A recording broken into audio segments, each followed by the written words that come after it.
Time is 6:46. The sun is up, but the heat is not necessarily here. And I tell you, going to work is a lot more enjoyable when you have those crisp, cool temperatures, at least for me, Rob. Oh, I mean, it's just beautiful. And by tomorrow morning, we're going to be tracking temperatures down to the mid to upper 50s. So you may not need that jacket this morning, but maybe a sweatshirt, light jacket for the kids out of the bus stop for your Friday morning.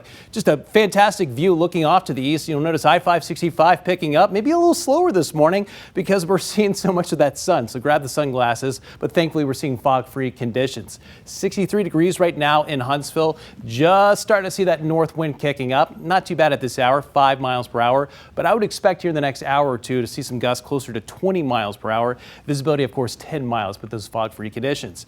Hour by hour temperatures at lunchtime today, still in the upper 70s, and we're only going to manage to make it up to the low 80s by 2, 3, and 4 o'clock for your Thursday afternoon.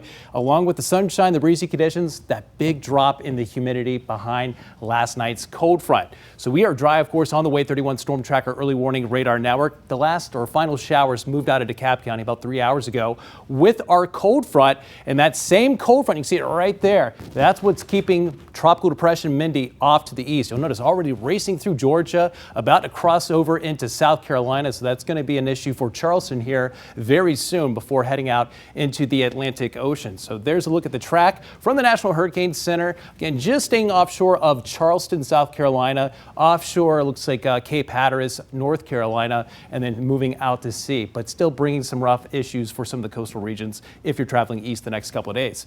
Again, that cold front that came through last night, keeping Mindy off to our east, also bringing that big drop in the humidity. The browns and the tans, that is unseasonably dry air that's in place.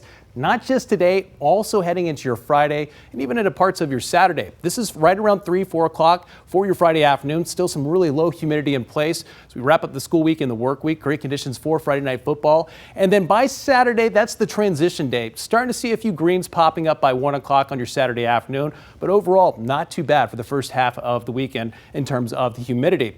And with the drier air in place here tonight all the way into your Friday morning, look at the forecast lows by 6 and 7 o'clock tomorrow. Down to the upper 50s. It's about 10 degrees cooler for some spots compared to what we're seeing right now. Future radar and satellite, this stops right around 4 o'clock this afternoon. Maybe a few high thin clouds showing up. That's it from the Mississippi state line all the way to Georgia. And then tonight into your Friday morning, again, clear skies, cool. Grab that jacket for some if you head out the door tomorrow morning. And then by the end of the afternoon, heading into the evening, looks like great conditions for Friday night football. And big game Friday night tomorrow, Fife at Sylvania. Kickoff right around 7 o'clock, seeing temperatures in the low 70s. Upper 60s by halftime and 66 degrees by the fourth quarter. Winds should be lighter by tomorrow, so we're not dealing with some of those gusty north winds for the Friday evening games.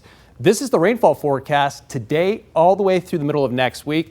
A little bit of green showing up closer to Russellville and Moulton, but other than that, it's looking pretty dry for all of North Alabama. We're going to stay at least dry through Monday with highs returning back to near 90, and then by Tuesday and Wednesday, a 20% chance for a pop-up shower or storm. Just something we'll have to keep an eye on for Toyota Field and, of course, the Trash Pandas as they head back to town next week.